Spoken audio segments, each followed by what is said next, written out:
Friday, the 14th of October, 2022. It is the breakfast show on Camnet TV. Remember, Camnet TV is not just another channel. And this morning, we are having a wonderful discussion for this next an hour and a half, where we will be discussing a lot of important aspects of what is happening around. On the show, we are expecting, of course, to have an entrepreneur joining us. He is a Zambian, born and, of course, doing great things. Let's hope we can have him. Later on, we will be speaking to a financial analyst. And the question that we are asking this morning is, as the 2023 national budget addressed youth unemployment in the country? So that topic of discussion will also be discussed this morning, and I am your host, Prudence Chota, to take you throughout the program. Remember, Camnet TV, you can call through and make your contribution on this program with regards to certain topic of discussion. And of course, if you want us to cover a particular news item happening in your area, you can call some of the numbers that come through to the screen and just let us know where that is happening, that news item. You might never know. We might visit you. Even on this program, you can tell us what is happening in your area, and we might just actually surprise you when you see us reach your area to cover that particular challenge that you are facing. We are here to provide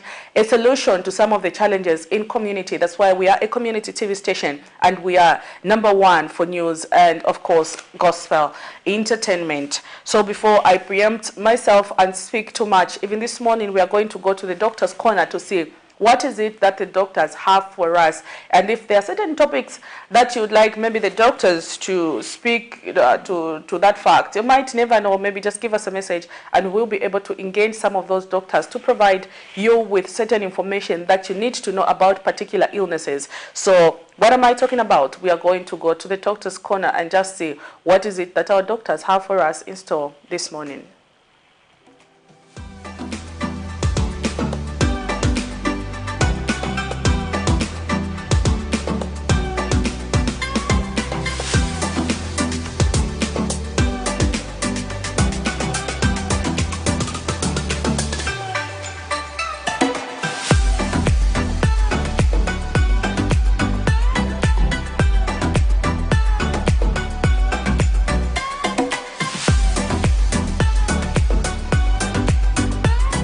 Good morning. My name is Dr. Ikonga from University Teaching Hospital, Department of Internal Medicine.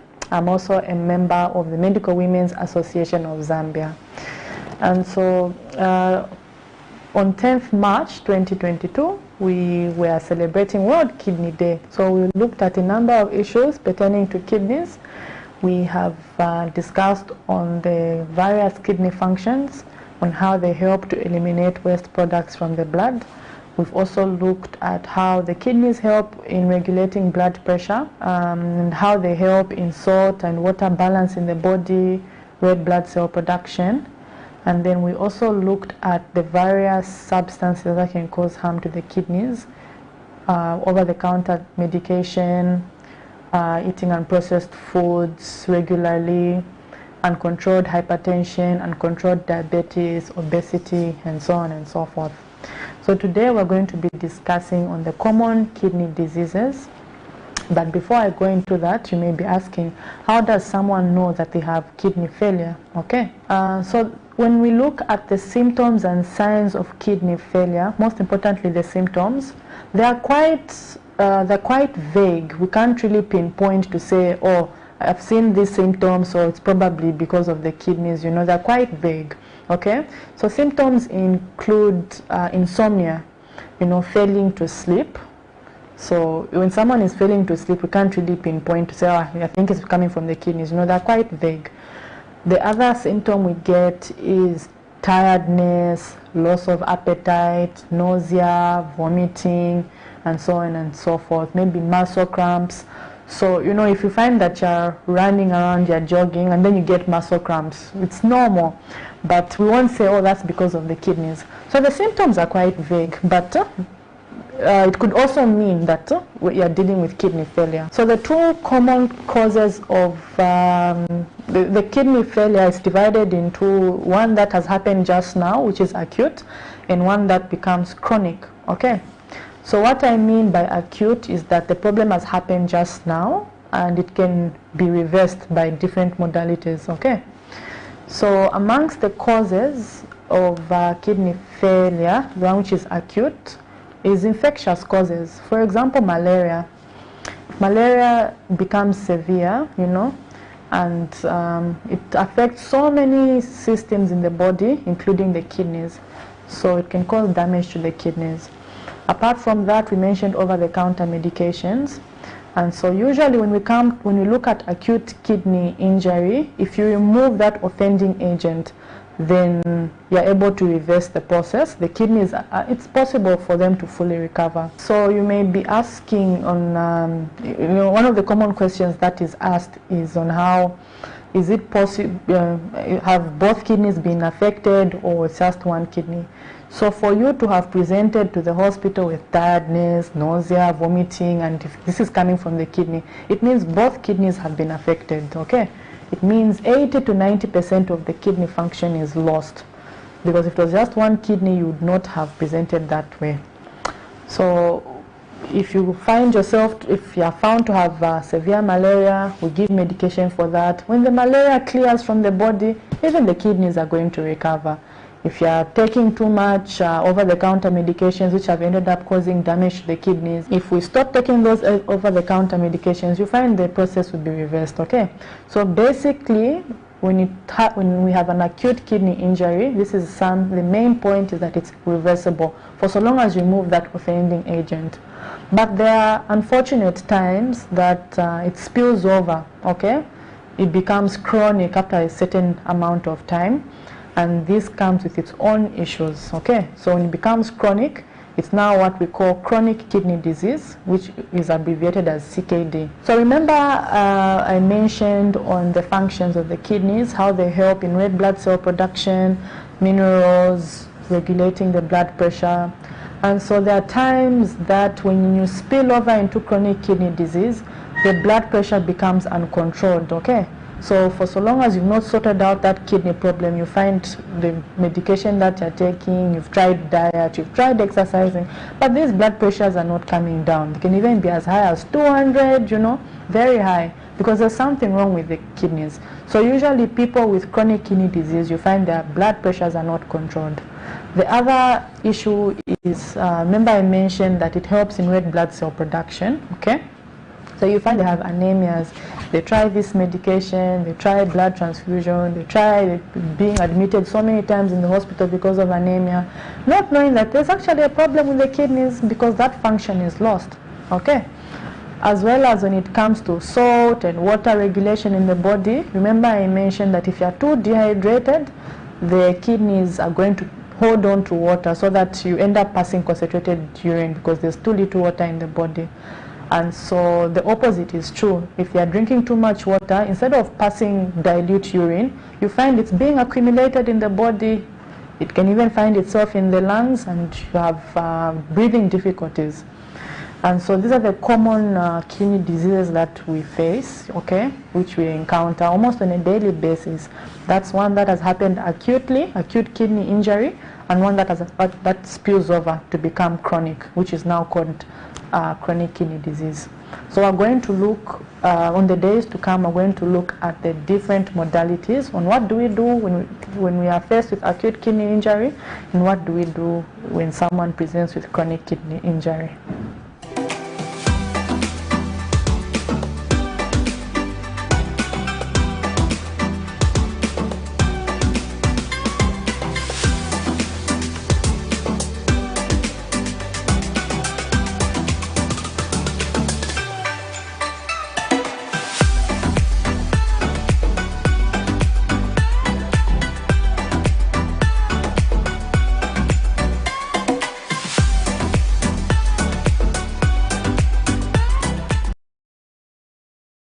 Common kidney disease, that was the topic of discussion this morning. I hope we have learned one or two things with regards to that particular condition. Most of the time, according to what I've heard the doctor say, is that we might not even realize that we might be having that challenge. So you're surprised you've got this particular illness, you go to the hospital, you feel this, you feel that, and knowing that that's kidney disease. So let us ensure that we always do medical checkups. Medical checkups are very, very important. Even if you don't feel sick, you don't feel anything in your body, it's just important once in a while you visit a health facility just to see if you are in good shape. Even for those who own cars, I think sometimes we usually do this, where you take the car for servicing. Even when you don't realize the problem, sometimes you don't necessarily have to wait until you see there's a problem. But we do take cars for servicing just to ensure that when we move, especially if you're traveling long distances, you want to be guaranteed that your vehicle is in good condition. And when we even experience a small problem, we do take our vehicles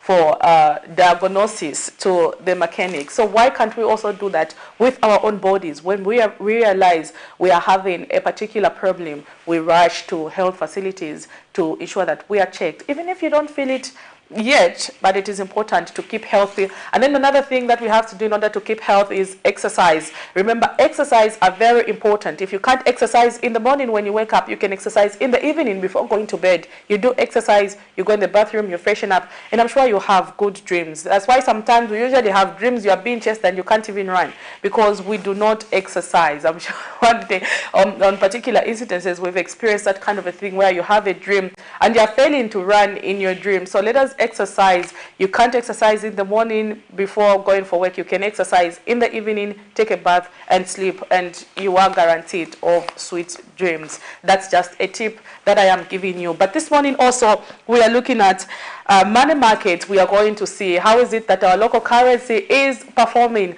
against other major convertibles. Very, very important there. This is how the kwacha looks this morning. Zambian kwacha against the Great British Pound is buying at 17 kwacha 59 ngwe and selling at 17 kwacha 93 ngwe. The Zambian kwacha against the United States dollar is buying at 15 kwacha 72 ngwe and selling at 16 kwacha 03 ngwe. The Zambian kwacha against the euro is buying at 15 kwacha 19 ngwe and selling at 15 kwacha 49 ngwe. The Zambian kwacha against the South African rand is buying at 0.85 ngwe and selling at 0.87 ngwe. For those trading with other countries, that's what you expect this morning. Quite strong currency we've had for quite some time. We've seen a bit of stability in our currency, and this is what we have been crying and longing for quite some time. Stability in your local currency is very, very important, and I think the United Party for National Development administration, since they took over office, have done quite a lot in ensuring that our local currency stabilizes. So for that one, we give them a hand, and we will continue and hope to continue seeing our local currency appreciate even more against other major convertibles, so that we can also begin to see it trigger to the price of commodities. A lot of complaints have been coming around with regards to, we've had a kwacha that has appreciated, but the cost of goods and commodities are still very high. What can be the problem? Where are we not balancing? So even that concern is genuine, and if we see maybe our local currency appreciate even more, we might see some goods come down. We did see ShopRite indicate that they've started reducing their prices due to good favorable kwacha or currency, but other stores we've not seen them do that, maybe because they've not announced, and they have, but we've seen quite a reduction in a number of things like cooking oil and stuff like that. So we hope for the best moving forward. But we know that the country is also faced with a particular topic that is of great concern. Civil society organizations and others are also speaking to that fact, and this is concerning the issue of by-elections. Yesterday, we did see some clips trending on social media where there was some aspect of violence in certain parts of the country. The nomination for the council chairperson election in Mukoshi, Mwense, and Lusangazi district were marred with violence yesterday as United Party for National Development cadres attacked opposition Patriotic Front supporters. The Electoral Commission of Zambia has prescribed Friday, 4th November 2022 as the date on which to hold by-elections for 3 council chairpersons and 18 ward councillors. Thursday, 13th October, in Mukushi, UPND cadres stormed PF cadres during the filing in of nominations for the Mukishi Council chairperson elections. What are we talking about? We are going to zoom into that story that made headline in our news, and let's get to hear what you have to say with regards to this. So send those messages through to our Facebook platforms for those who are watching, and others you can call and make your submission. We know one of the reasons why we, of course, voted the Patriotic Front out of office was the issue of political violence. And up to now, the PF still refutes the fact that they were a violent political party. They say it is the UPND that was violence, and it is the ones that were purporting, or rather in the forefront of starting that violence issues. Up to now, they still deny. And we don't know who's saying the truth, but that was one of the reasons why we voted the PF out of office. Are we also going to see the situation of political violence continue in the country when time and again the Republican president has mentioned that if you engage yourself in such activities, you are alone and you do not have the blessings of the party? We are hoping to see police react to that story soon. And of course, we want to see statements and of course other important people or figures in the UPND condemn what happened in these areas. And we want to ensure that everyone who was engaged is brought to book, because unless justice is served, people will not be satisfied. So what am I talking about? We are going to zoom into that story that made headline in our news yesterday.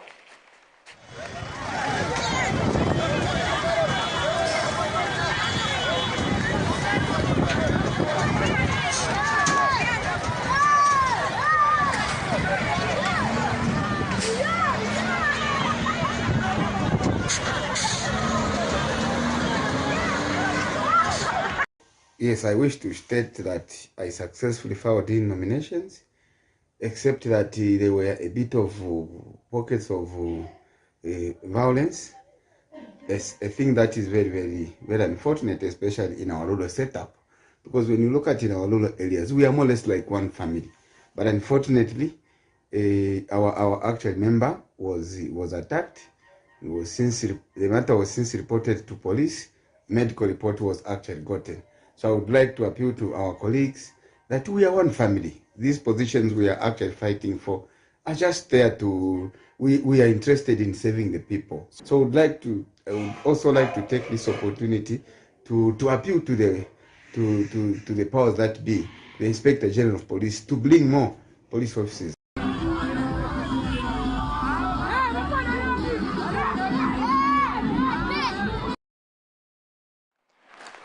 That was the violence that we are talking about that occurred yesterday when they were filing in nominations in Koshi, Mwense and Lusangazi district. United Party for National Development, UPND cadres stormed actually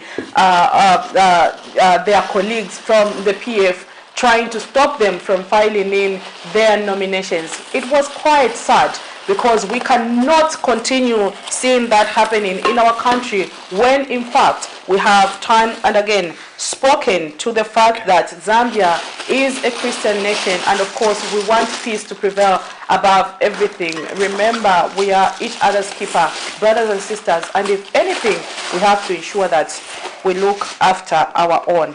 So even right about now, we are going to go to take a very short commercial break as we allow our guests to settle in for the interview. We are looking at entrepreneurship, a very powerful topic, and this morning we are joined by Camnet Travelers Enterprise Limited guest, and it will be joining us shortly, but for now we will take a short breather. Stay tuned to Camnet TV. For immediate coverage of any breaking or latest news in Zambia and around the world on Camnet Television, call the numbers on your screen.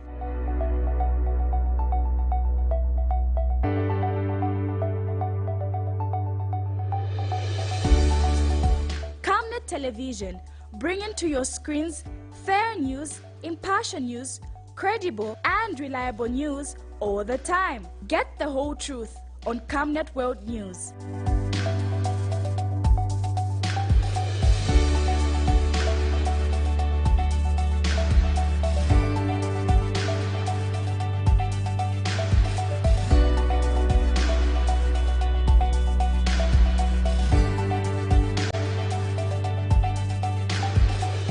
Camnet Television, not just another channel.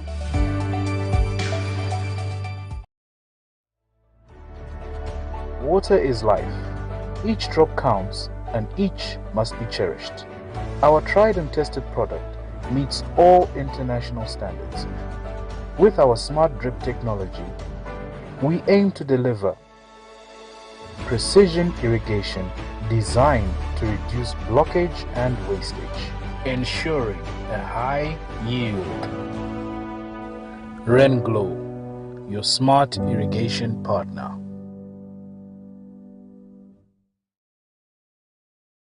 Prime plots filled with beautiful views are now available for sale in Palavana.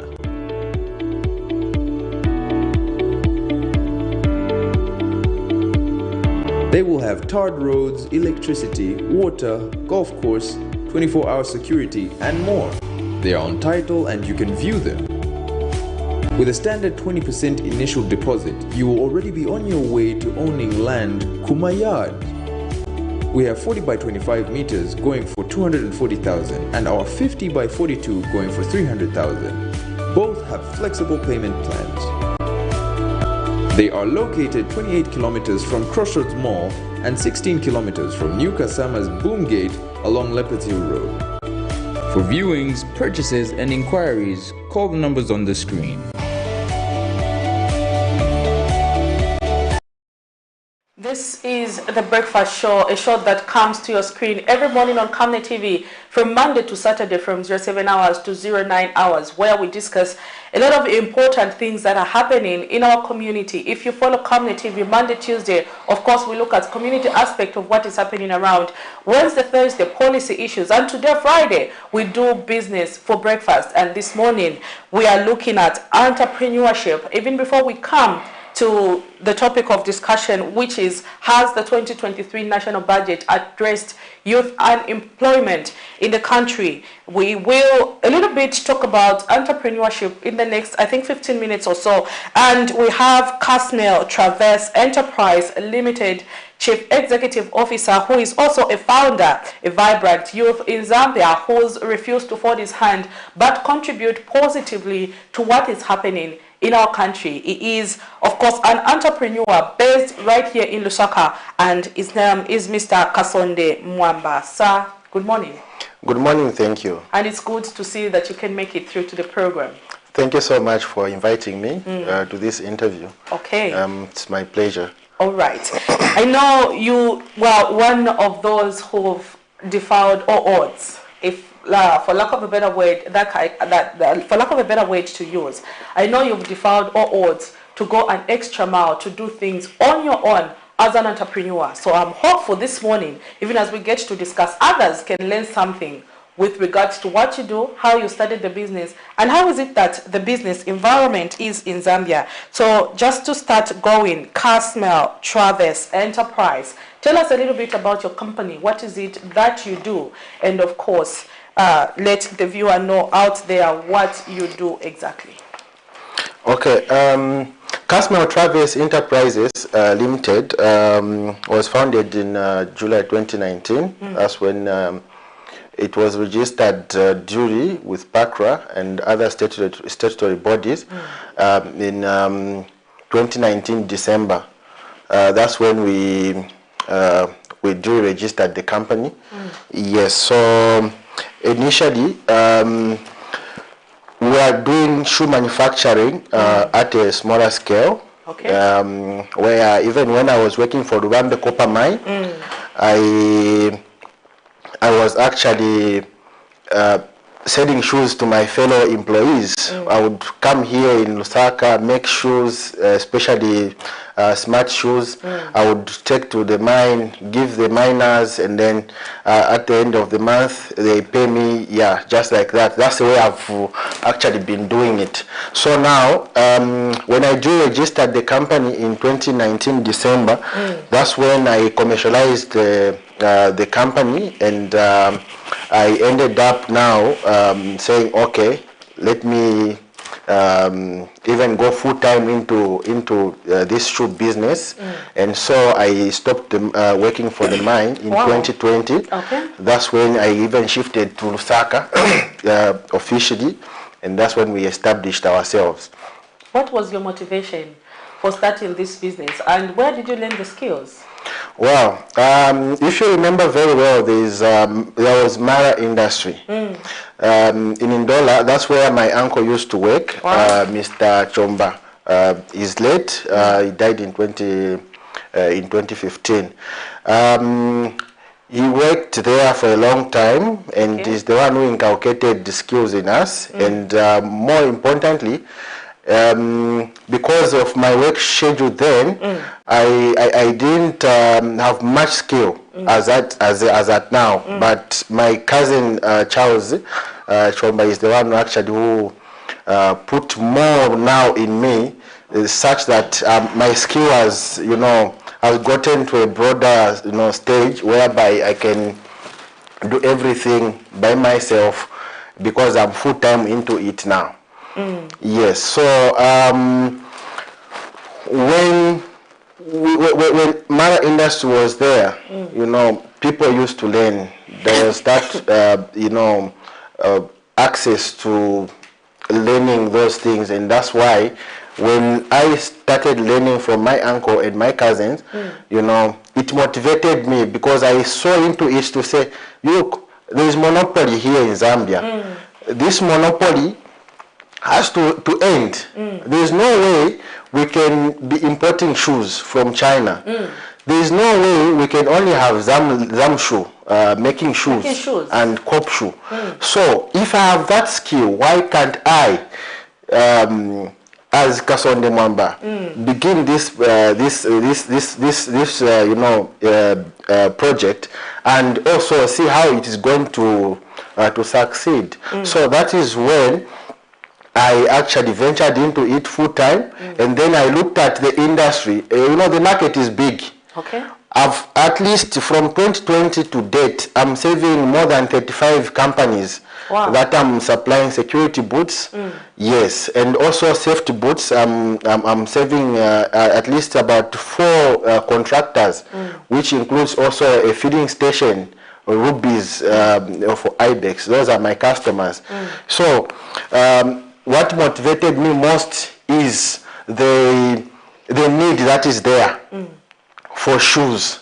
We import most of them, and also we have only 2 companies, if not one, that is recognized countrywide as Zam Leather and or Zam Shoe as the shoe manufacturers. There's something that you said that is interesting, that has caught my attention. Your uncle, who was of course working for Mara Industry, was the one who inculcated the skill of how to make shoes in you. So how was it? So would you just sit there and they start showing you to say, this is how we make shoes, and you started learning from that? Sure. What happened was when you are learning something, you make sure that you dedicate yourself. Of course. Okay, so that dedication and motivation that you have towards something should give you a drive to learn every piece of skill that that is involved into that same thing that you want.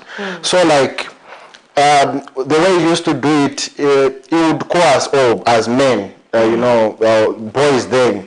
You would call us, my cousin, my 2 cousins, and myself would sit down, while he's making, we are seeing what he's doing, from designing, you would design, you cut, and then you start now stitching, sewing, and then from sewing, you start assembling, from the scratch to the finish of the shoe. That's what we do. You had quite an uncle there. We are talking entrepreneurship this morning, and of course we are joined in studio by Kasonde Mwamba, who is the CEO and the founder of Casmel Traverse Enterprises Limited. It is a local company that manufactures shoes. I'm sure if you started with me, when I started interviewing him, we did see some clips that were going around. I'll just ask maybe my tech team to just again show us what we are talking about so that people can have a feeling of what Mr. Kasonde does. And he has mentioned that the skill was learned through his uncle, who was working for Mara Industries, a company that was manufacturing some of these products. So what the uncle did is he would gather all the boys and teach them how to make shoes, and through of the passion that he had. Today, he is a CEO of the company, supplying a lot of companies, among them filling stations and the mines, with some of the products that you are seeing in studio. What is stopping you as a person to also make a difference by passionately following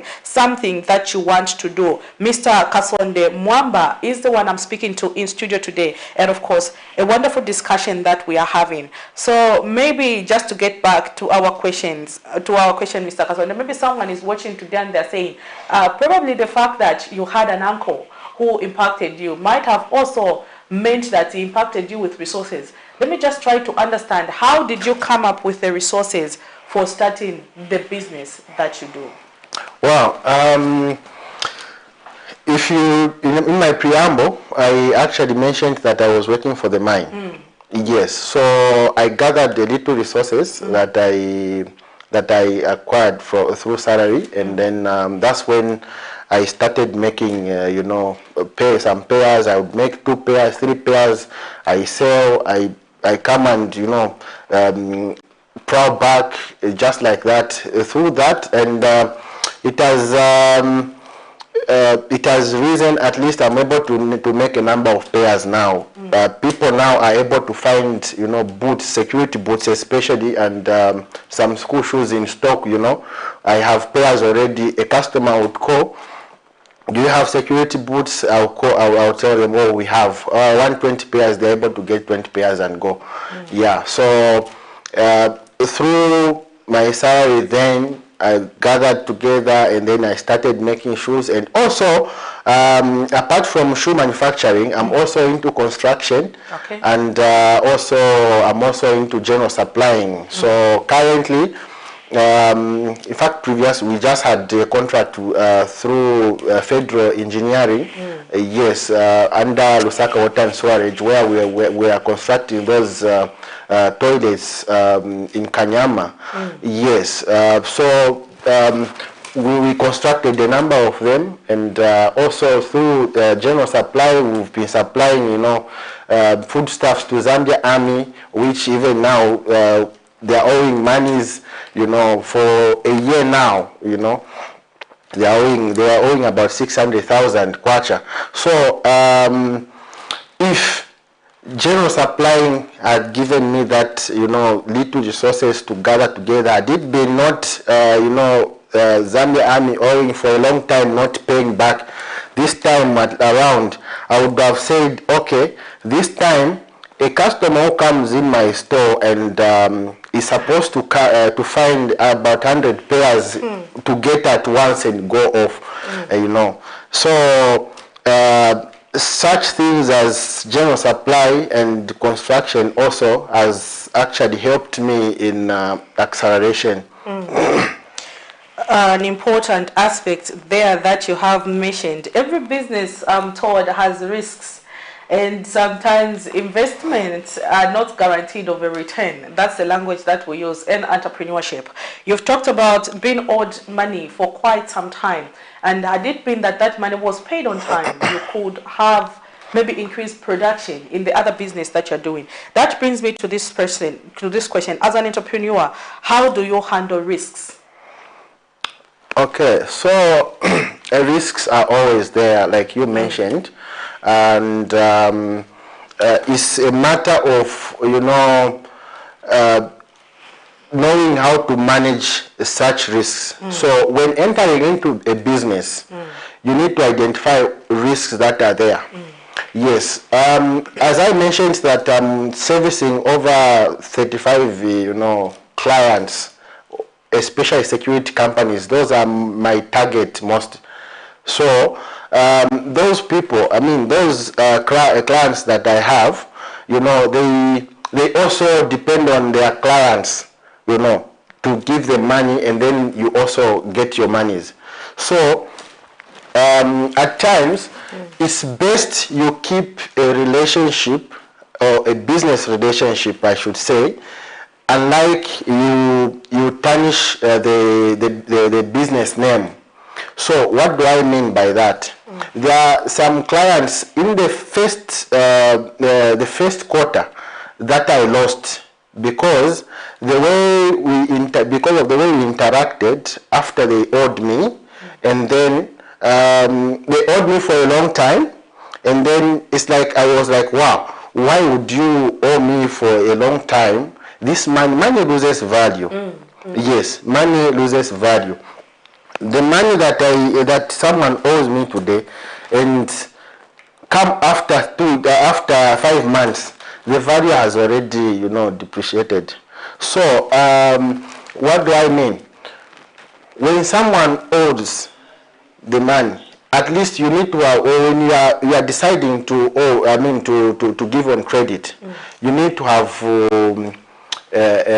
what we call an alternative. Okay, an alternative way of servicing other customers. Yes, so like I can tell you to say there is another client who just came to say, no, Asi, we want you to be supplying us with boots, but then those security boots, when we supply us, we need a 30-day payment plan. Then I sat down, I said, okay, I'll give you feedback. So when I sat down, I planned to say, okay, when I give these people, because they buy in huge quantities, so if I'm to give them pairs, say 100 pairs, that's a blow, being a small business, you see. So they have to take 1 month. So what contingent plan do I have for me to service other customers that come on a daily basis? Yes. So that contingent plan that I should have in mind, that is what will drive me to accepting that payment plan that has come across. Okay. So just the day before yesterday, I called them to say, okay, it's okay, we can go ahead and do a 30-day payment plan, but then you should make sure that that payment plan is met, because I'm also supposed to make payments, and there are a lot of things involved in manufacturing industry. Of course, that was also bringing me to that question. Where do you source your byproducts? Maybe people would want to know, how is it that you source your byproducts? Because most of the time we hear words such as, for us to make these things, we import these from other countries and stuff like that, and aspect of that. So for you, as Camnet Traverse Enterprises Limited, how do you source your byproducts? Well, we source our byproducts locally. Yeah, so like for leather, we buy from Zam Leather, of course. Yes, and source, we have locally, a locally company that manufactures, source. We also buy from South Africa. There is a company that supplies from South Africa. They supply here, which most of the time that's where we get our byproducts as a company. Yeah, especially for the one in South Africa. Also in Tanzania, there are a number of companies that supply, those byproducts within Zambia. Yes, from Tanzania they sell from here. So we just source them locally. But if you want, God willing, the business booms, we are able to go ourselves now in Tanzania, in South Africa, go and buy those byproducts and come here and sell. From the saw, insert board, toy puffs, the shoelaces, all those things, we buy them here, but they are sourced from outside Zambia, then they come here at a huge cost, but we still manage, those nitty-gritties and be able to find profit. Of course, Mr. Kasonde here. Mwamba is the CEO and founder of Camnet Traverse Enterprises Limited. And of course, it is a company that specializes in the manufacturing of certain things such as shoes, stuff like that, of good quality. He is a Zambian entrepreneur who's defied all odds to go an extra mile and compete with big companies such as, of course, we know Zam Leather is a big company, but he is also in that market, tapping up from that market. So the question is, what is stopping you this morning from pursuing your dreams? Is it financial resources? Is it that you don't have where to start from? you should learn from those who've gone before us. And Mr. Mwamba is that one good example of how you as a Zambian can positively contribute to the development of the country. Maybe speaking about that, would like to find out how many local people have you employed in your company? We know a lot is being spoken about creating employment and opportunities, so maybe we hear from you with regards to how many people you've so far employed. Okay. So far, we only have 3 employees. Okay. These 3 employees are actually on contract. And then when we have big orders, we employ wage, you know, we call them for wages, where you just contract them for that specific project. Yes, for that particular project. When they are done, you pay them, they go. Okay. Yes. So those are many. We would call, if we have a 500 pair project, we would call even 5 to come and join us. Then we start making. When they are done, off they go. Again, we call them when we need them.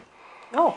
Yes. Wow, so you've created 3 permanent jobs, and of course those on part-time that you contract on contractual basis. Yes. Very important. I think 3 people for an organization is a plus, because you have not just helped 3 people, they also have other families that they are looking after. So it's a win for us as a country. Let's talk about the challenges that you face in your business. What are some of the challenges that you face, and how is it that you handle some of these challenges so that someone who's watching there can learn something? Wow, challenges are a lot. Yeah. The most, the biggest challenge that we have in Zambia as businesses, you know, is financial resources.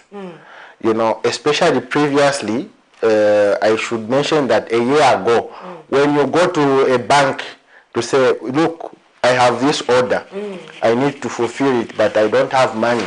Not that you don't have money, but maybe your money is held somewhere, you know, they are owing you. But there is this order that has come, you know, urgently. You need to fulfill it. But now, you don't have financial resources. You go to the bank, and the bank will tell you, no, we are not able because of the current environment. You wonder to say, why? You see? Why? What is happening? No, currently the environment is not good for us to start dishing out money, you know, like that. It was very, you know, it was a very big challenge. But now, at least we are able to say, due to inflation rates, you know, the economy growing, yes, you know, inflation rate. Yes, you know, the growing of the economy now has, you know, triggered. Most of the financiers actually are coming now. You've heard on the news, you know, financiers are knocking on the doors and the like. So maybe this time we apply to CEEC for a loan.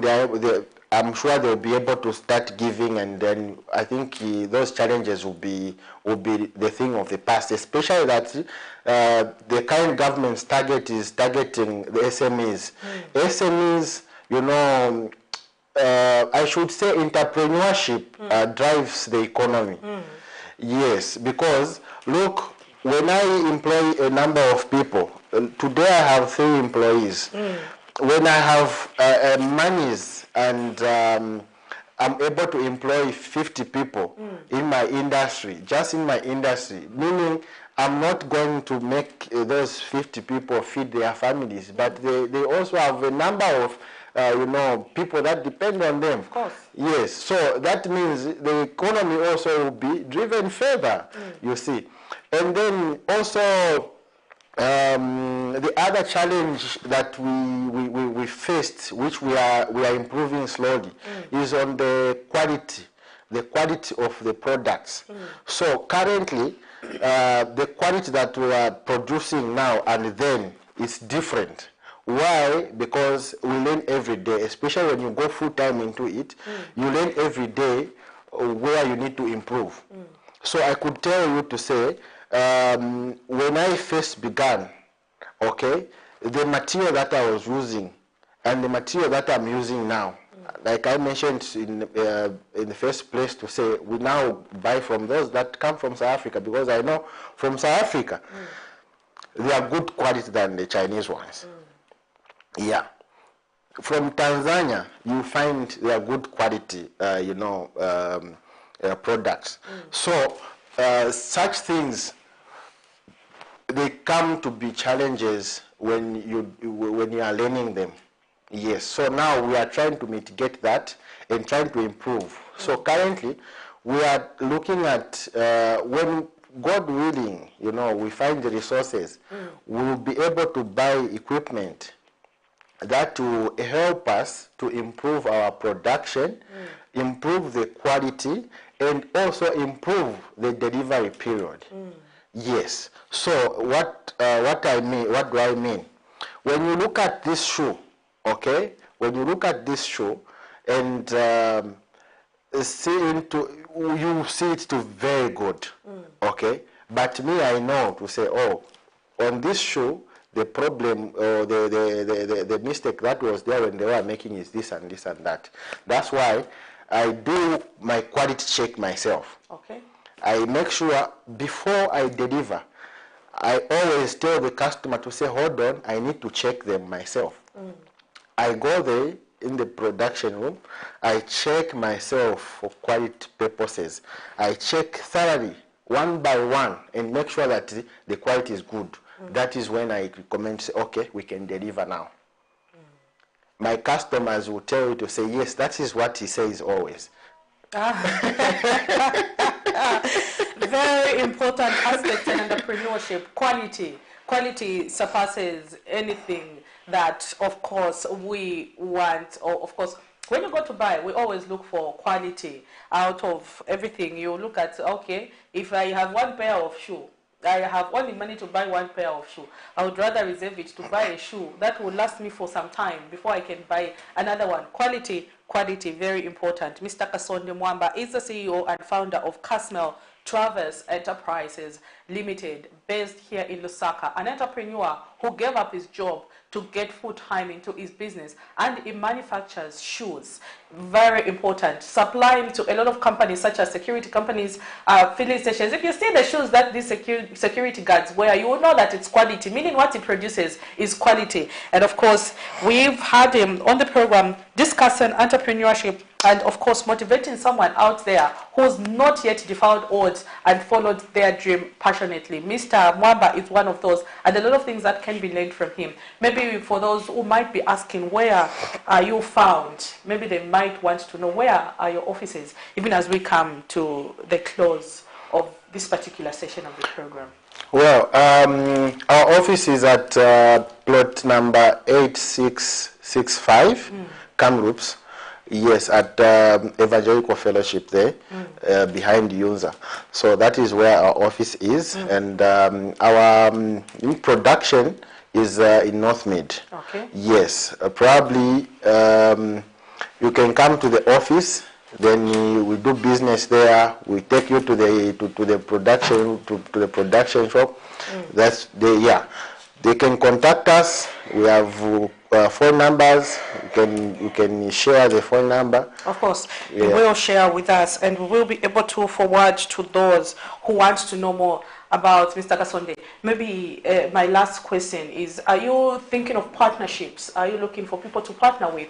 Or maybe you will go the way of maybe getting more funding from the government through CEC or through the Constituency Development Fund? Which one are you weighing in? What are the options? Well, from experience, I would say partnership is good, but then there are a lot of impunities that currently discourage me now, and I would go for CEEC, and CDF loans maybe. If I can have access to that, I get that loan. I buy equipment. I wouldn't mind if the government would say, okay, want to buy you equipment. I don't need cash. If if the government can say, I want to buy you, we want to buy you this equipment, buy me equipment, buy me material, I start production, I start paying back the loan. That would be appreciated very much. Of course. We need to support entrepreneurship. Maybe I can just have one of the products, of course, that you produce so that people can really understand. Yes. When we talk about quality, these are quite quality products that Mr. Mwamba Kasode here produces from Casmel Casmel Traverse Enterprises Limited, right here in Zambia, Lusaka, Kamloops here, just near our offices. So if you have to get in touch or you want to get in touch with him, you can contact us and we will be able to connect you to him. Quite a very powerful person we have here. It's good to know that we have such minds in our country. Imagine he gave up his job as a miner only to get full-time in the production of some of such quality products. This is the mindset change that we have been talking about and that we need as a country if we are to make Zambia a better place to live in. So unfortunately, this is where we have to come to an end with our interview this morning. If you want to get through to Mr. Mwamba, you can call Camnet TV. We have his line and we will be able to give it to you for your consideration. So this is a breakfast show. Remember, on 18th of this month, we are supposed to have a day of national prayer, and Apostolic Council of Churches President Evans Kapinga has tasked the church to use the National Day of Prayer, Fasting and Reconciliation, which is held on 18th October every year, to pray against problems the country has been facing in 2022, such as reports of sodomy. Speaking to Camnet News after a preparatory meeting of church mother bodies towards the day, Apostle Kapinga has further advised against politicizing the day, stating that this has been the case in the past, hence defeating the purpose of the day, as this has led to some politicians shunning attendance. What are we talking about this morning? We are going to zoom into that story that made headline, even as we allow our second guest to settle in. This is the breakfast show on Camnet TV. Remember, Camnet TV is not just another channel. Let's get to hear what the apostle said yesterday.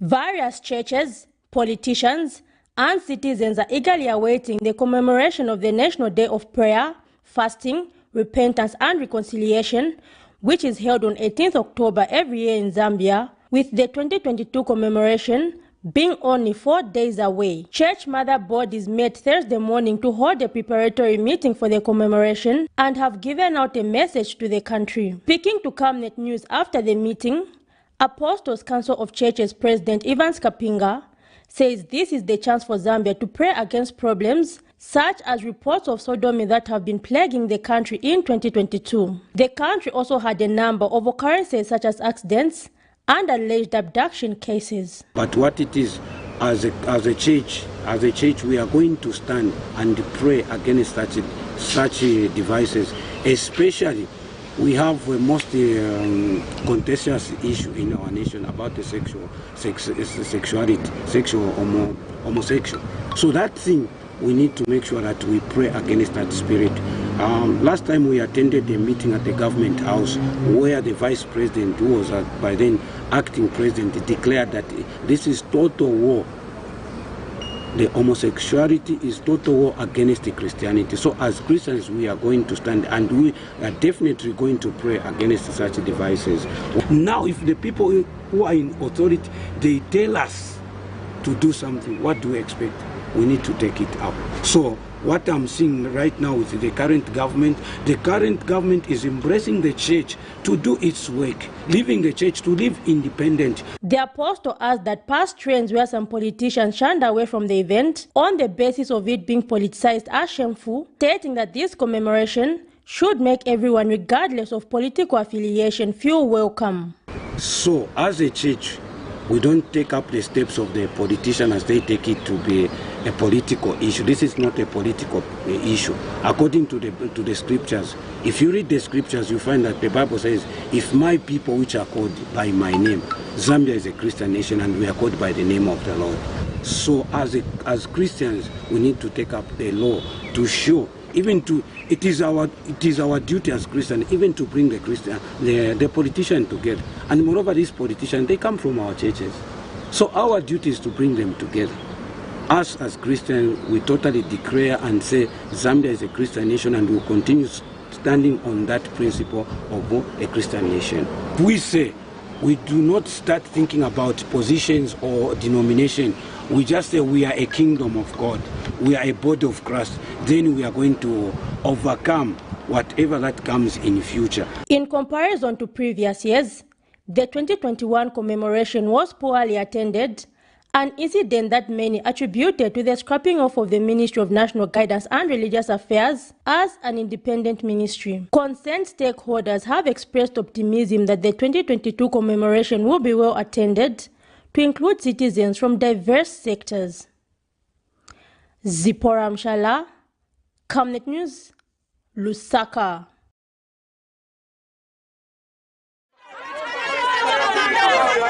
For immediate coverage of any breaking or latest news in Zambia and around the world on Camnet Television, call the numbers on your screen.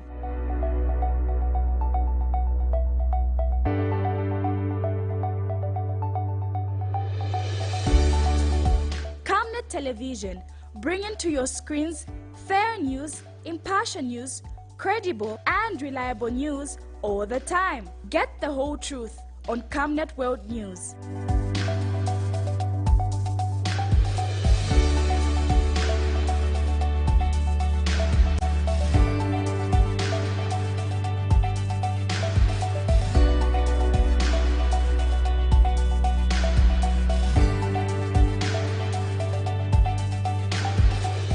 Camnet Television, not just another channel.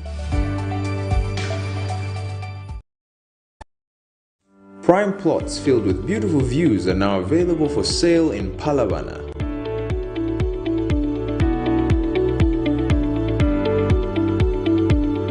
They will have tarred roads, electricity, water, golf course, 24-hour security, and more. They are on title and you can view them. With a standard 20% initial deposit, you will already be on your way to owning land Kumayard. We have 40 by 25 meters going for 240,000 and our 50 by 42 going for 300,000. Both have flexible payment plans. They are located 28 kilometers from Crossroads Mall and 16 kilometers from New Kasama's Boom Gate along Leopards Hill Road. For viewings, purchases and inquiries, call the numbers on the screen.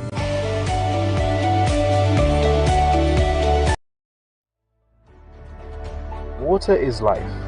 Each drop counts and each must be cherished. Our tried and tested product meets all international standards. With our smart drip technology, we aim to deliver precision irrigation designed to reduce blockage and wastage, ensuring a high yield. RenGlow, your smart irrigation partner.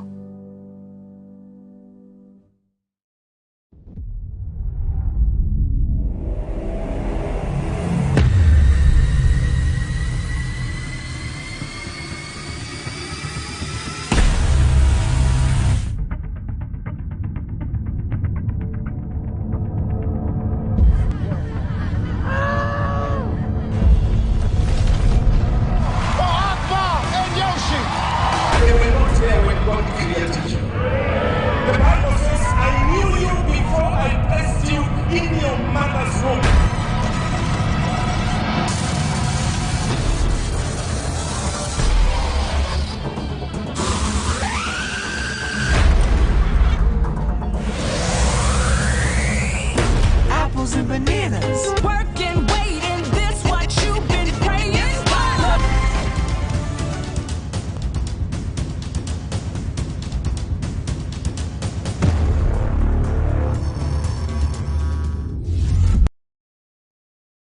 Prime plots filled with beautiful views are now available for sale in Palavana.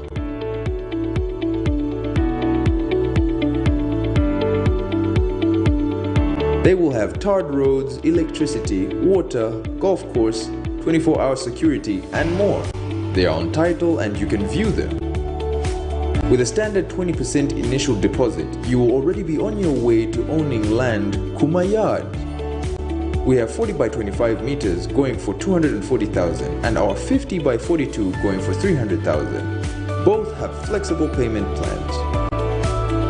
They are located 28 kilometers from Crossroads Mall and 16 kilometers from New Kasama's Boom Gate along Leopards Hill Road. For viewings, purchases, and inquiries, call the numbers on the screen.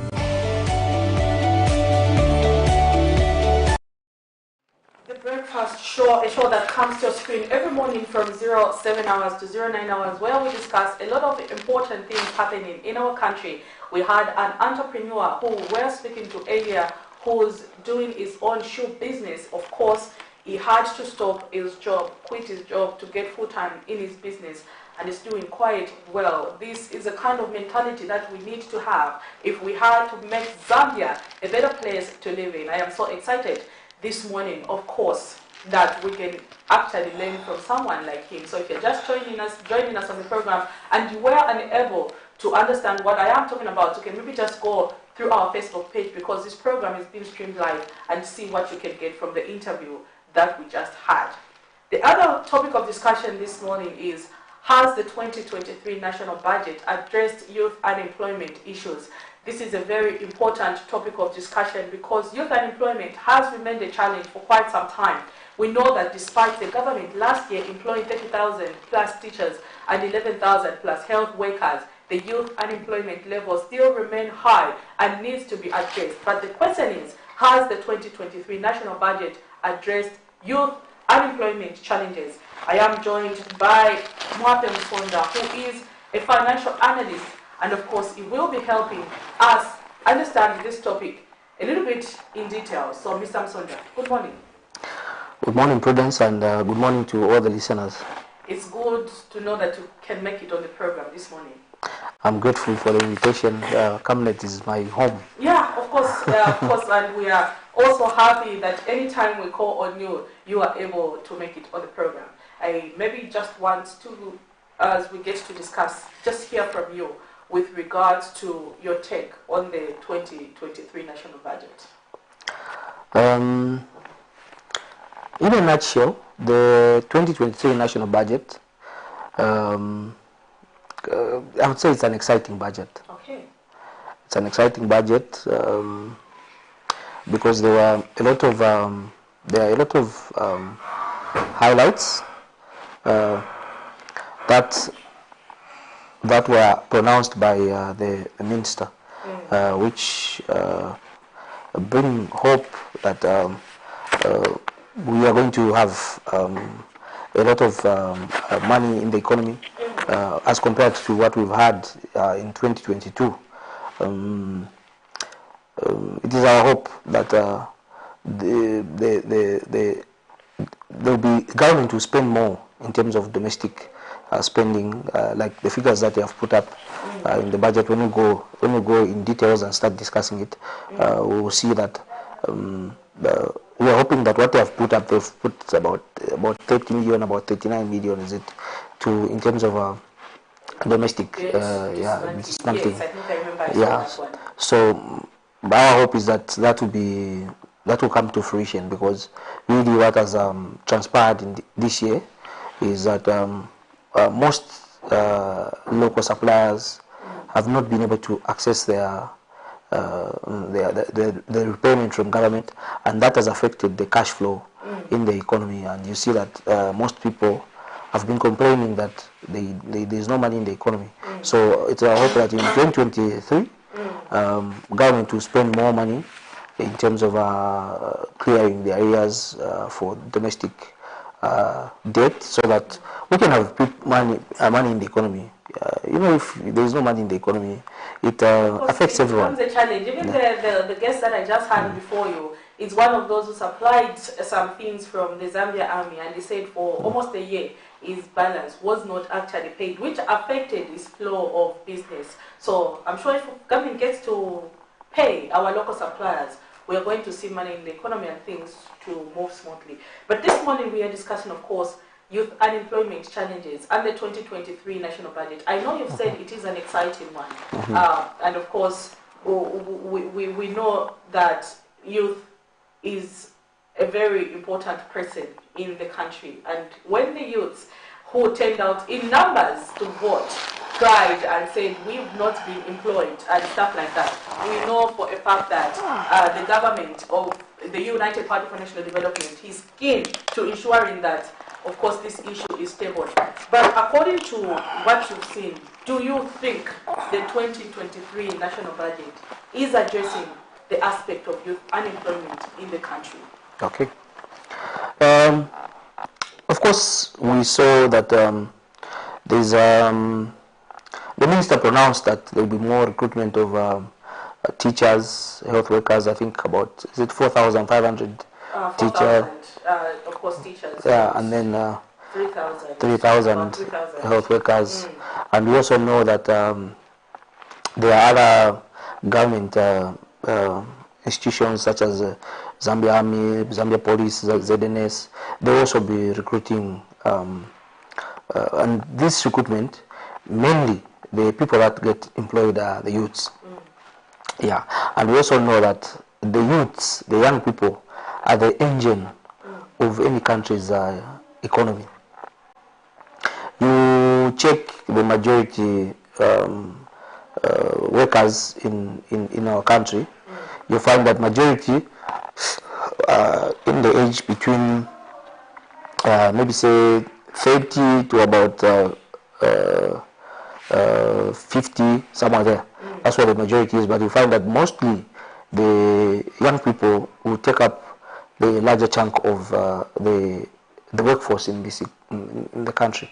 So 2022, exciting, over 30,000 teachers employed, 11,000 health workers employed. So that's about over 40,000 added workforce. Maybe with the other institutions, maybe we are somewhere 45,000 somewhere there.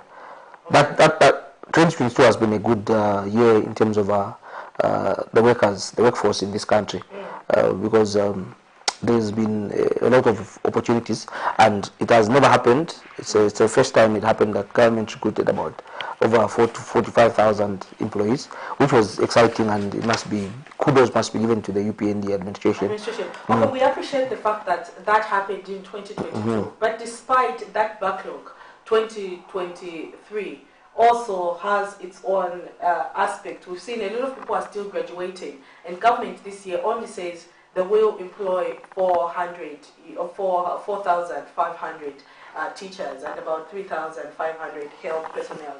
So, do you think this is enough? Looking at the backlog that we have, will this address the youth challenge? We know that the budget for this year is standing at about 167 billion kwacha, and from that, only this particular one has been reserved for employing teachers, health personnel. And I know the government also did mention that they will be employing some agriculture field staff, about 200, if not mistaken, if not 500, 200, that aspect. Do you think this is enough?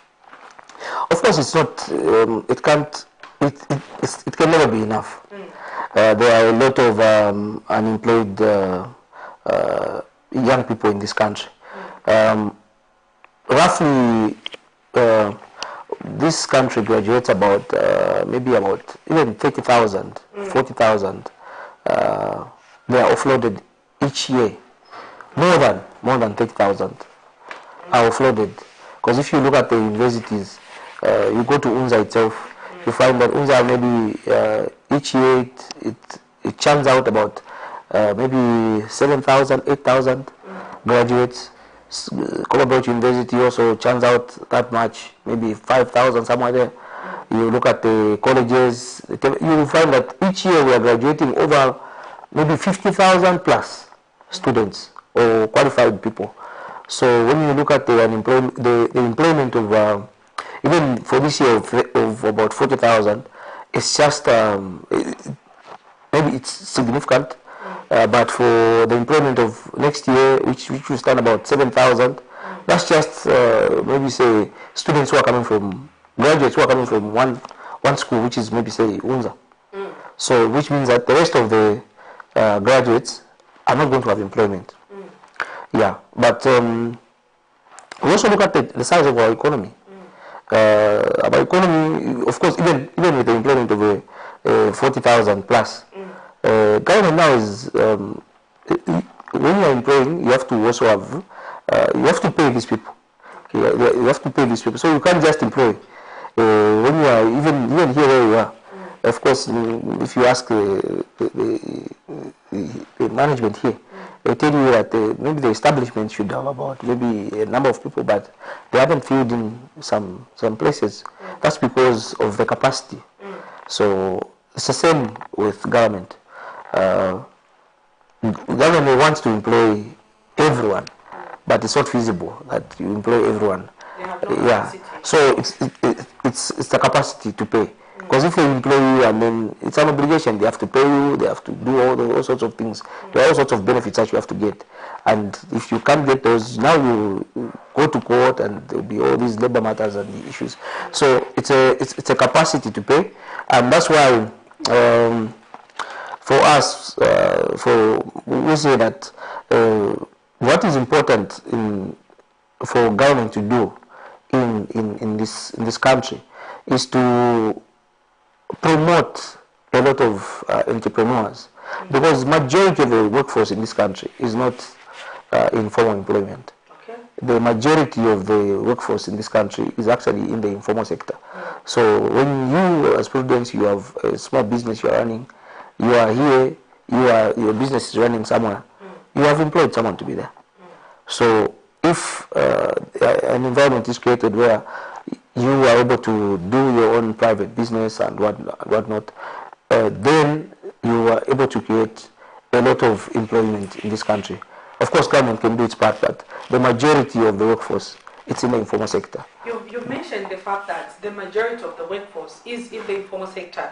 When we look at the budget, we know that the aspect or the component of youth funding directly for 2023 was not mentioned. Maybe as we are waiting for those figures to just come through, we know that that aspect was not mentioned in the budget for 2023 compared to 2022. And also what we know is the fact that government is now saying people should apply under the Constituency Development Fund or CEEC. Those two platforms, CDF and the CEEC, yes, of course, that's where funding is, and people should also apply in those ventures. Do you think this is enough? Considering that in the past we had a situation where a particular resource was specifically said for youth employment ventures. Like in the budget, they would specifically say for youth empowerment, while they calling it youth empowerment, we are going to spend this particular one. Of course, this year we didn't see that. So CEC and CDF, do you think they are good enough to address the youth unemployment challenges in the country? Yeah, I would want to speak to the actual figures. In 2020, in the 2022 national budget, we saw that there was an allocation of about. Let me just. Thank you. Yes. So, in the 2022 national budget, youths were allocated about 200,000. It's not very clear. Is it 6? So anyway, we have a figure. It's Okay. I'm sure you can have one of this, then you can give me one of that. Okay, this is 2023. Okay. That's 2022. This is 2022. Yeah, it's not very clear, but what we do. Oh, yeah, it's not really clear. The 2023 one is quite clear compared to 2022. Let me pull it out on my phone. Let's see.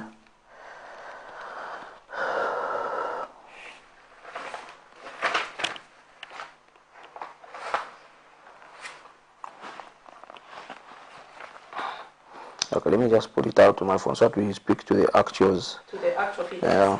Of course. We also are seeing some aspects of recreation, culture, and religious, also getting some amounts there to support the youth, and of course in the sporting activity. We'll speak to that maybe later in the program. Okay, so in the 2022 national budget, it was clear there was under the economic affairs section where they allocated about 33 billion kwacha, and out of that the youths got I think about 600 or 800 in terms of youth empowerment funds, youth and women empowerment funds. So this was specifically for the youths. So you have a situation where if you as a youth, you go to say Citizen Economic Empowerment Commission, there's a fund sitting there specifically for youths and women. In the 2023 national budget, economic affairs, there's an increment from 2022 at 33. 2023 we are going to have 35 billion kwacha, but of course here there isn't anything that is specific to the youths. So just indicated empowerment for SMEs, which is 397,410,644.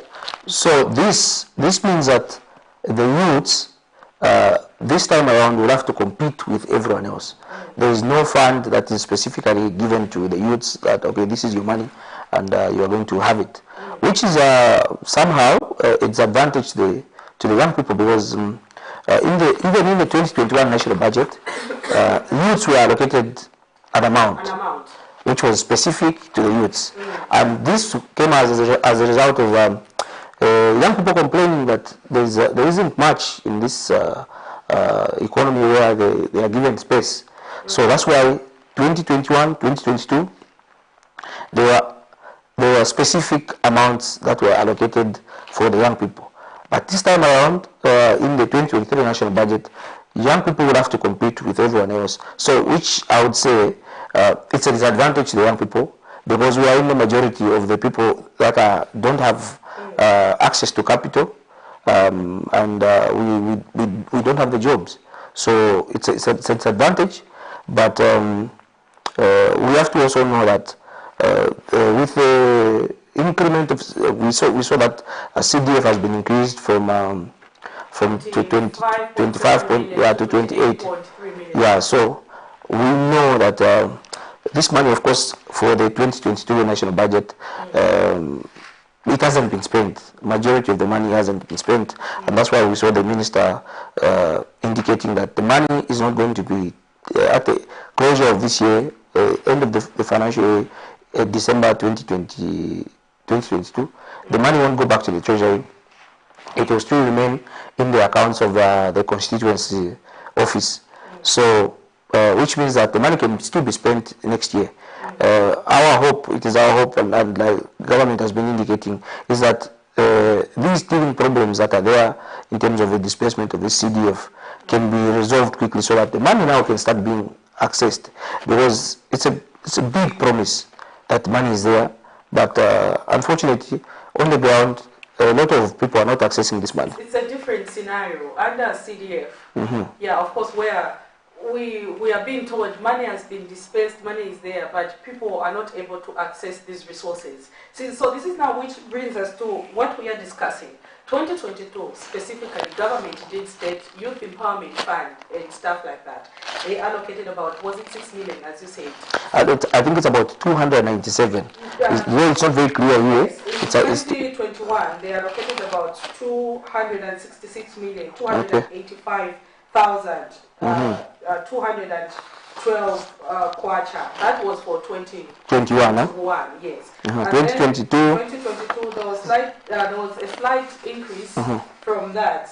And if I'm getting these figures correctly, empowerment funds for youth and women empowerment fund. I'm sure this is showing something like 6603. It's not very clear. Yes, 603 million. I think there was an increase, and then this year we've seen just empower. We don't even know if this is really speaking to the youths, but we've seen it has been generalized, and that is about 397 million. That's what has been allocated to this sector. Yeah. So we see that there's that disappearance of the component of allocation for youths and women. So that's why I'm saying that it's going to be very competitive, which is a disadvantage for the youths. Because in the two previous budgets, 2021, 2022, you had money specifically given to youths and women. And the reason is that women and youth, we are in the disadvantaged. It's the women and the youths that don't have capital. Youths have got. Under CDF, there's a component of 5. Is it a percentage that has been given to the youths and, of course, the women? Do you think that is enough to address the challenge that we face of youth unemployment? Of course, it's good that there is that allocation, but it was important for when it was just clear in the budget itself, not hidden somewhere else. Because that CDF now, you have to compete for it. Okay. There are a lot of interested parties in CDF. You find that CDF now, you have to do it will do the roads, it will do all sorts of development, schools and whatnot at the constituency level. So you find that it's a disadvantage because we don't have that youth being mentioned specifically as it were in the two previous budgets. Yeah. So however we say it, it's still a disadvantage. But money will still be accessed. Only that this time around, young people will have to compete with everyone else. So that is where the disadvantage is. But otherwise, there are a lot of exciting opportunities within the budget for the young people. Even when you look at the CDF itself, you see that for those that are in school, you see that I think next year we will see a lot of money being spent under CDF because I do hope and trust that the Minister of Local Government will try to resolve the matters of the approvals. Because what is happening currently is that applications will be done at the constituency level, but approval is centralized at the minister's level. So anyone who applies for CDF, if you are, for example, you are from Ron in Ron constituency, you apply for CDF. At community level there, at constituency level, they will do it, but the approval has to come from the minister. So that's where the problem is, and when we talk about decentralization, I think that's where we are supposed to start from, and it is our hope that the minister will try to resolve this so that the approvals can be streamlined.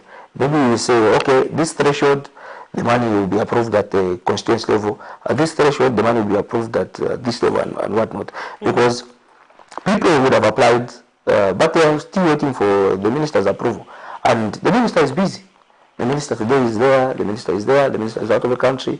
So you will just be waiting for the approval.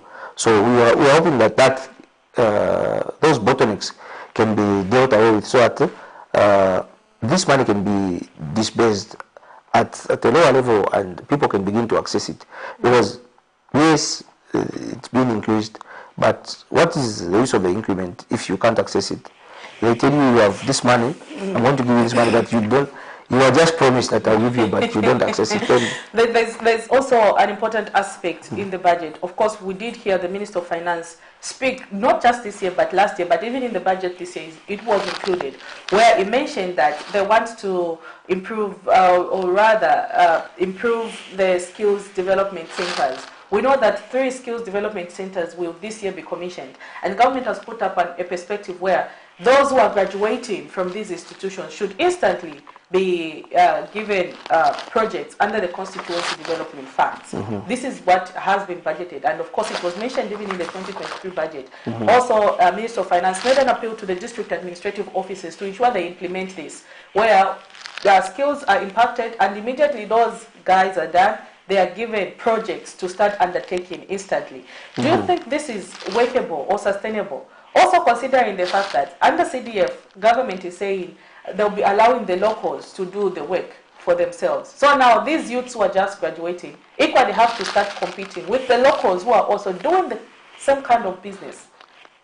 So do you think this particular one, where when the youths are done, they are given projects, will be sustainable under CDF? Also considering that there are others within that area who are equally waiting to be part of the CDF projects.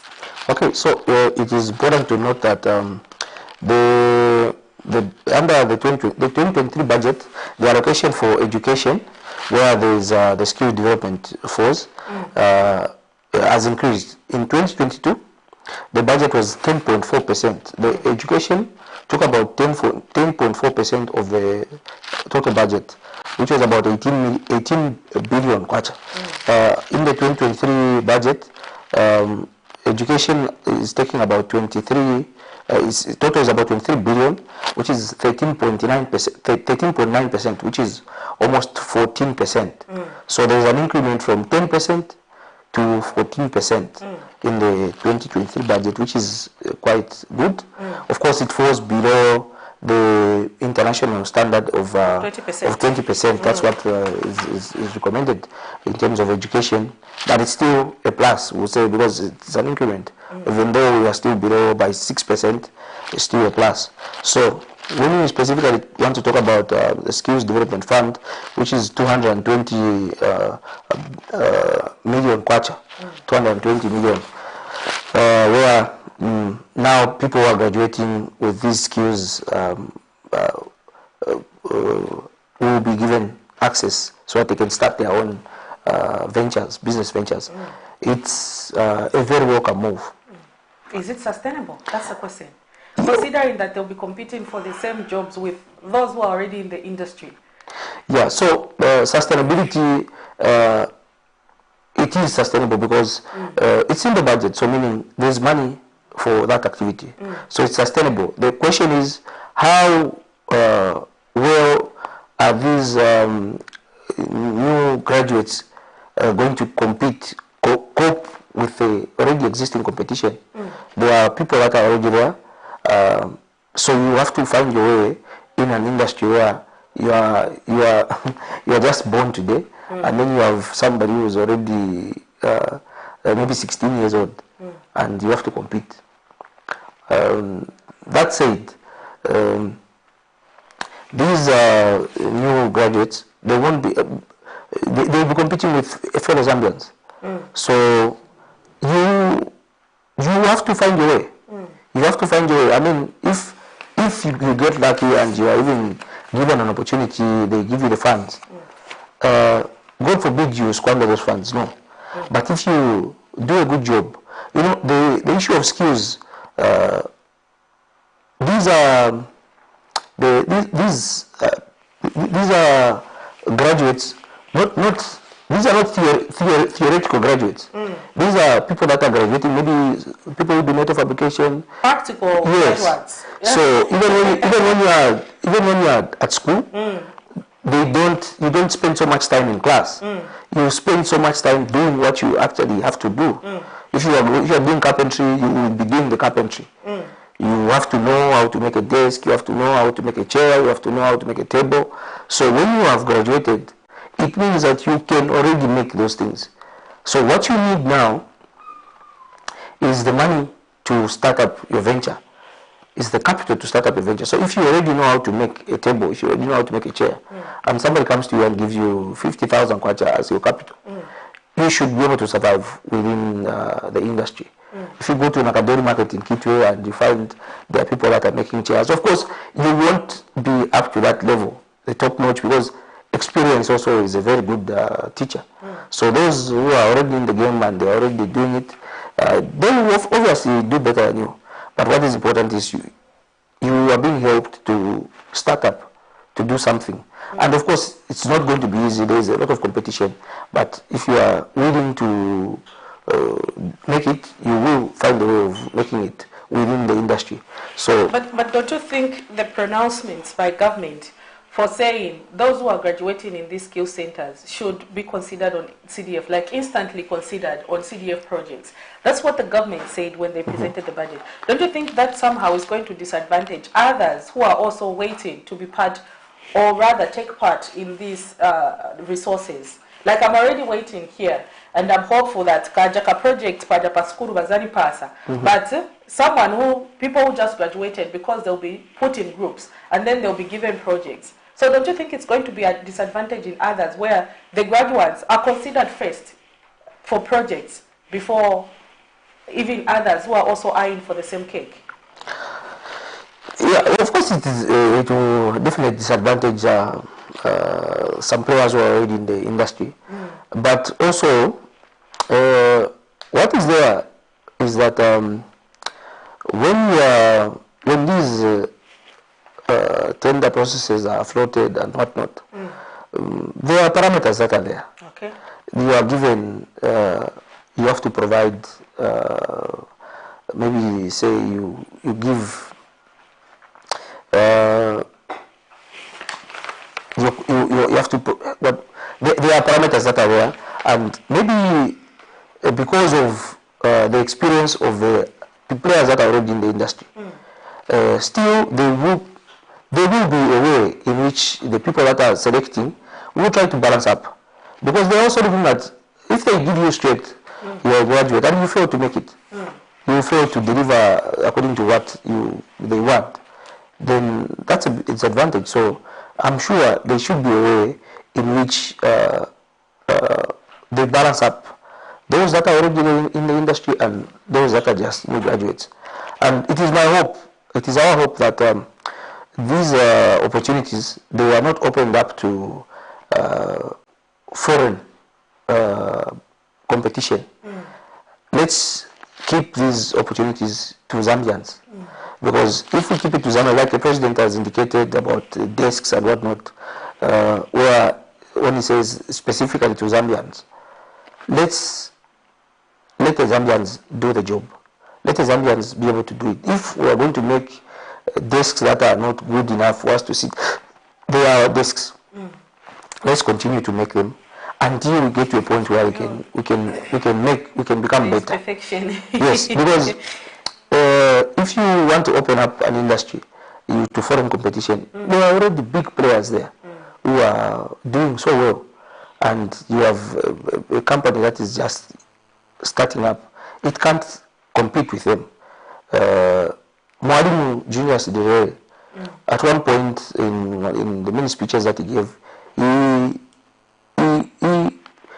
he was so candid about protecting indigenous companies.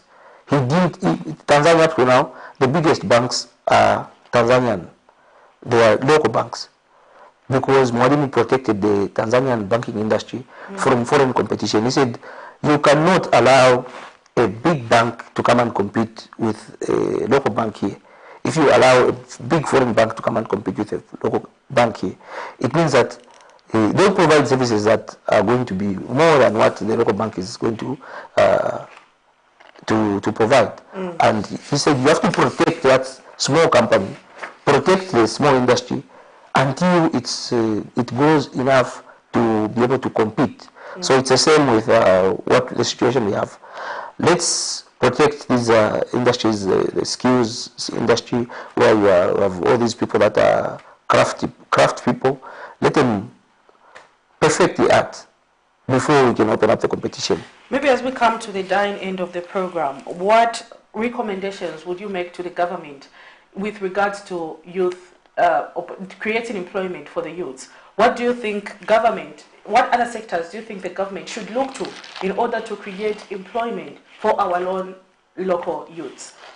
Yeah, so we had a conversation, I think, 2 days ago with colleagues where they were saying, is employment equivalent to entrepreneurship? So it was a heated debate. And, of course, I'm sure it should have been. Yeah.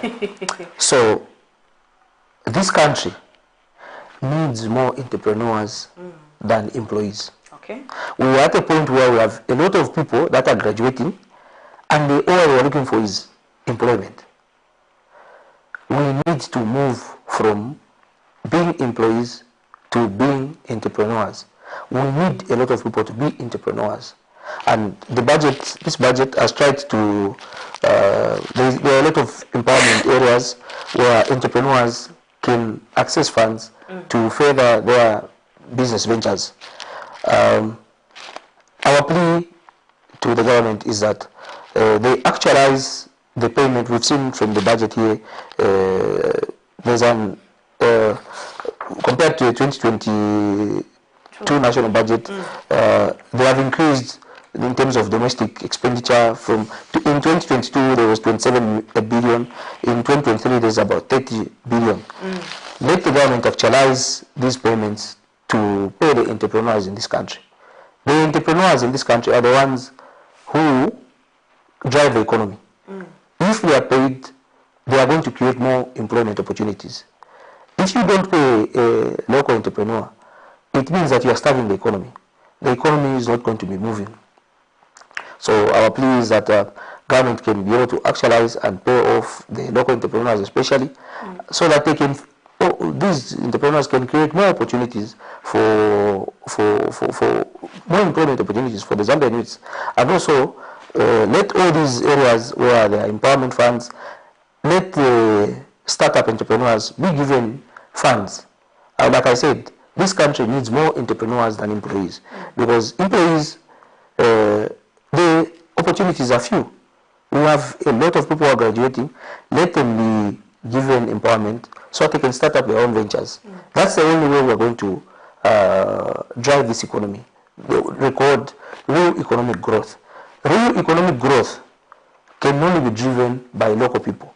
No matter how much foreign investment we get from the foreigners, it will never be enough, because what the foreigners do is that when they make the money here, they externalize their profits to their countries of origin.